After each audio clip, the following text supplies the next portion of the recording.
Good evening. This is Akashvani.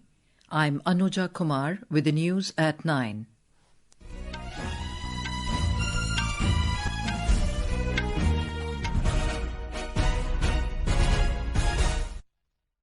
The headlines.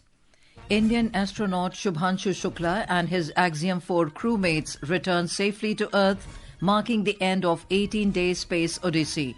President Droupadi Murmu and Prime Minister Narendra Modi joined the nation in celebrating the milestone. External Affairs Minister Dr. S. Jaishankar calls upon SCO to take uncompromising position on terrorism, separatism and extremism. Indian nurse Nimisha Priya's execution in Yemen postponed. 8 people killed as passenger vehicle falls into river in Uttarakhand's Pithoragarh district. And country's overall export grow by nearly 6% to over $210 billion in first quarter of current financial year.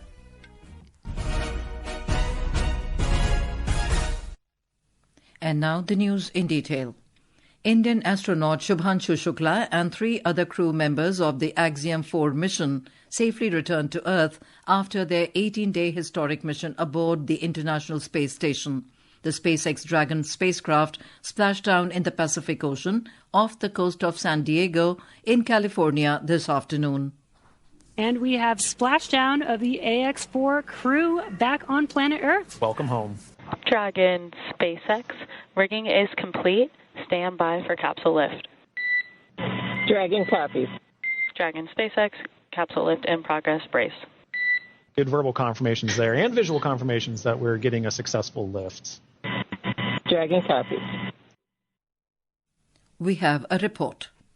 Group Captain Shubhanshu Shukla and his fellow Axiom-4 crew members will now undergo a 7-day rehabilitation program to help them readjust to Earth's gravity. Axiom-4 mission Space Odyssey began on 25th of last month when the Falcon 9 rocket lifted off from Florida carrying the Dragon capsule towards the International Space Station. This mission, dubbed Akash Ganga, was a collaborative effort between Axiom Space, US Space Agency NASA and Indian Space Research Organization. Group Captain Shukla became the first Indian to visit the International Space Station and only the second Indian astronaut after Wing Commander Rakesh Sharma, who went to space in 1984. During his stay, Group Captain Shukla conducted 7 India-specific microgravity experiments aimed at supporting future planetary missions and long-duration space habitation. President Droupadi Murmu and Prime Minister Narendra Modi joined the nation in welcoming Group Captain Shukla as he returned to Earth from the historic mission to space. In her message, the President said Group Captain Shukla's role in piloting of Axiom Mission 4 to the International Space Station has created a new milestone for international space exploration as well as for international collaboration in science and technology. Prime Minister Modi in his message said, as India's first astronaut to have visited the International Space Station, Group Captain Shukla has inspired a billion dreams through his dedication, courage and pioneering spirit. He said it marks another milestone towards the country's human space flight mission Gaganyaan. Talking to media, Union Science and Technology Minister Dr. Jitendra Singh described it as a moment of glory for India. It's indeed a moment of pride for the world, but a moment of glory for India because one of her illustrious sons is coming back with a successful voyage and more importantly having performed those experiments which were assigned to him, which were exclusive, which never done before, which have a huge bearing on life sciences, on the well-being of the mankind across the world, which appropriately lives up to Prime Minister Modi's mantra of playing the role of a Vishwa Bandhu Bharat. Swati Rakheja, Akashvani News, Delhi. Group Captain Shukla's family gathered at his former school at Lucknow in Uttar Pradesh today to watch the live telecast of his return to Earth, celebrating his historic journey with pride and emotion. More from our correspondent. On Shubhanshu's historic return, his house in Lucknow was decorated with posters and lights. A special program was organized in his school where Shubhanshu's family members were present along with teachers and students. The parents got emotional seeing their son's safe return on Earth. On the successful landing of the son, Shubhanshu's mother Asha Shukla said that she cannot express the happiness of this moment in words. बेटा हमारा सकुशल लौट आया है इसलिए बहुत बहुत ईश्वर का धन्यवाद बेटा इतने दिन बाद लौटा है तो थोड़ा सा भावुक होना बनता है Shubhanshu Shukla's father, Sambhudayal Shukla, said that this is an emotional moment. We express our gratitude to all those who blessed our son. ये भावुक पल है, बहुत अच्छा लग रहा है। रोज का मिशन पूरा हुआ। अब ईश्वर को बहुत बहुत धन्यवाद और सभी देशवासियों का आभार प्रकट करते हैं। आप भी स्वागत करेंगे, हम पूरा बैंड बाजे के साथ स्वागत करेंगे। IAF Group Captain Shubhanshu Shukla's sister Suchimitra said that this is a moment of great pride for the whole country. We are very excited. Chief Minister Yogi Adityanath congratulated Group Captain Shubhanshu Shukla and his team on the success of this Axiom-4 mission. Om Awasthi, Akashvani News, Lucknow. External Affairs Minister Dr. S. Jaishankar has called upon Shanghai Cooperation Organization (SCO) to remain true to its founding objectives and take an uncompromising position on the issues of terrorism, separatism and extremism. Dr. Jaishankar was speaking at the SCO Council of Foreign Ministers meeting at Tianjin in China this evening. Referring to the terrorist attack in Pahalgam, the minister said it was deliberately conducted to undermine the tourism economy of Jammu and Kashmir with the intention of sowing religious divide. He said the United Nations Security Council condemned the incident and stressed the need to hold perpetrators, organizers, financiers and sponsors of this reprehensible act of terrorism accountable and bring them to justice. Dr. Jaishankar stressed that deepening collaboration within the SCO requires more trade, investment and exchanges. He also stressed on promotion of the international North-South transport corridor. Earlier in the day, Dr. Jaishankar called on Chinese President Xi Jinping along with fellow Shanghai SCO members in Beijing. The execution of the Indian nurse Nimisha Priya, which was initially scheduled for tomorrow in Yemen, has been postponed. According to the official sources, the government has made concerted efforts in recent days to seek more time for the family of Nimisha Priya to reach a mutually agreeable solution with the other party. Since the beginning of the case, the government has rendered all possible assistance in the matter. Despite these sensitivities involved, Indian officials have been in regular touch with the local jail authorities and the prosecutor's office, leading to securing this postponement. This is Akashvani giving you the news. For quick news updates round the clock, follow us on our X handle at AIR News Alerts. And for details of these stories and more, log on to our website www.newsonair.gov.in and download the News on AIR app. President Droupadi Murmu today said students should pursue education in the language of their mother tongue. She said this will not only preserve rich Indian culture, but upkeep the deep-rooted tradition as well and improve their talents to a greater extent.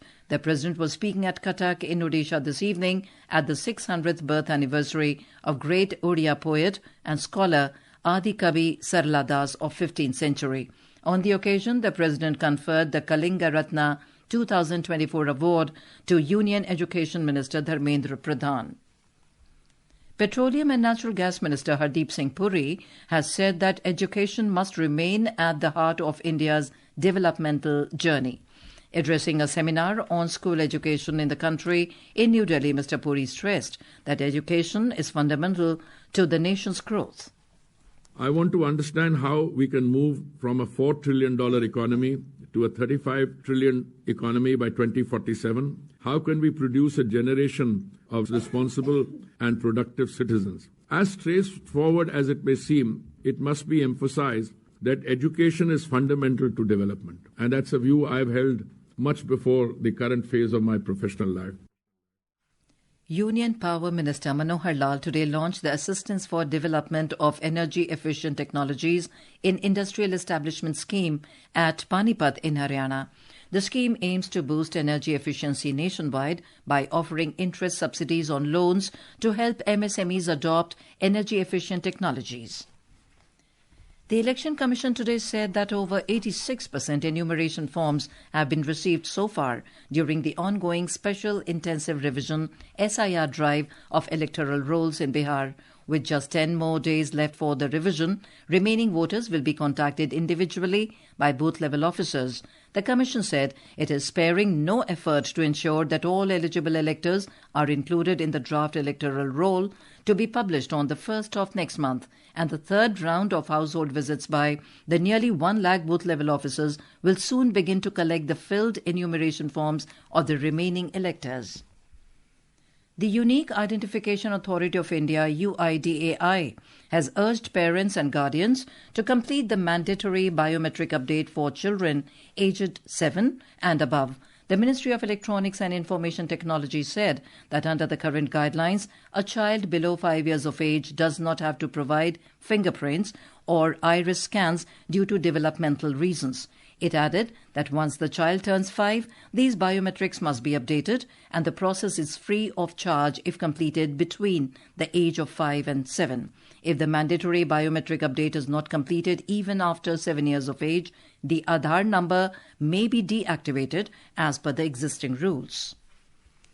Health Ministry has rejected the media reports which claimed that the ministry has directed to issue warning labels on food products such as samosa, jalebi and laddu. In a statement, the ministry said these media reports are misleading, incorrect and baseless. The University Grants Commission, UGC, has constituted a fact-finding panel to look into student suicide case at Fakir Mohan College in Balasore, Odisha. The committee will be headed by UGC member and professor at Guru Gobind Singh Indraprasth University in New Delhi, Rajkumar Mittal, former UGC member Sushma Yadav, and Gujarat University Vice-Chancellor Dr. Neerja Gupta will be part of the committee, and UGC Joint Secretary Dr. Ashima Mangla will be its coordinating officer. The UGC in an office order said the committee will submit a detailed report with findings and recommendations within 7 days. In Uttarakhand, at least 8 people have died after a passenger vehicle fell into a river in the Muvani area of Pithoragarh district this evening. 4 persons were seriously injured in the accident. Talking to Akashvani News, District Magistrate Vinod Giri Goswami said the injured have been admitted to the nearest hospital. दुर्भाग्यपूर्ण घटना हुई है जो कि पिथौरागढ़ जनपद के अंतर्गत मुआनी से बोगटा गांव की ओर को एक छोटी जो मैक्सी कैब गाड़ी होती है वो जा रही थी। उसमें एक पुल है, पुल के पास में वो एक गधेरे में गिर करके उसमें उससे छिटक गए लोग। इस दुर्घटना में 8 व्यक्तियों की डेथ रिपोर्टेड है, जिसमें से 5 महिलाएं हैं और 3 पुरुष हैं। इसके अलावा लगभग 4 लोग घायल भी हुए हैं। घायलों को हमने डिस्ट्रिक्ट हॉस्पिटल में पहुंचा दिया है। जो मृतक है वो सभी लोग एक ही गाँव के थे। Chief Minister Pushkar Singh Dhami has expressed grief over the incident. He directed the district administration to ensure proper treatment for the injured. The country's overall exports rose by nearly 6% in the first quarter of the current financial year, reaching more than $210 billion as compared to $198.52 billion in the same period of the last financial year.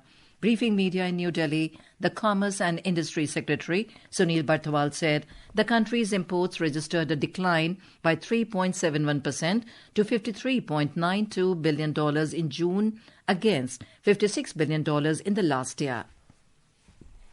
Indian equities bounced back today and settled with gains after 4 straight sessions of losses. The 30-share BSE Sensex settled at 82,571, adding 317 points, while the NSE Nifty 50 ended the day at 25,196, climbing 114 points.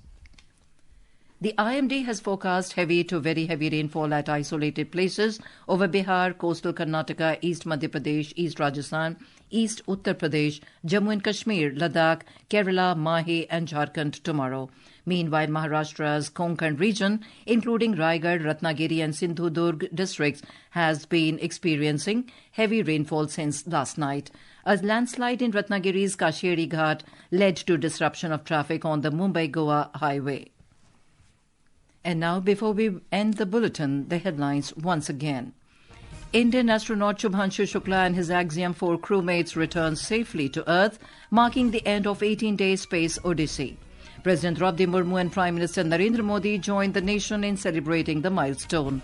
External Affairs Minister Dr. S. Jaishankar calls upon SCO to take uncompromising position on terrorism, separatism and extremism. Indian nurse Nimisha Priya's execution in Yemen postponed. 8 people killed as passenger vehicle falls into river in Uttarakhand's Pithoragarh district. And country's overall exports grow by nearly 6% to over $210 billion in first quarter of current financial year. That is all in the news at 9. Good night.